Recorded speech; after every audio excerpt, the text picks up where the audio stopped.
Happy Friday. This is Adam Nathan with Co-Enterprise in New York City.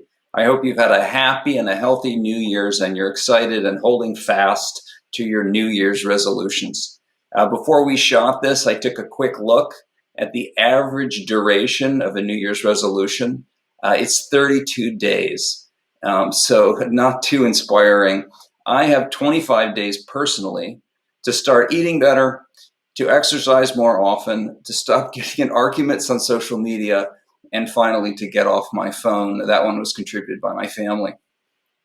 In that same spirit of New Year's resolutions, I'd like to offer some to those of you that share data inside and outside of your organizations. So here they are, the top 10 resolutions for data sharing. I will stop sharing data in Excel.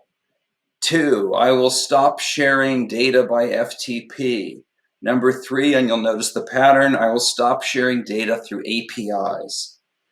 All of this will lead to 4, which is I will stop creating data silos. And to just get to brass tacks at number 5, I will stop making multiple copies of data to share it. Number 6, I'll stop making business decisions with stale data. I'll stop repeatedly fixing fragile data pipelines. 8, an exciting one that many of you don't even believe is possible, I will start sharing data in real time.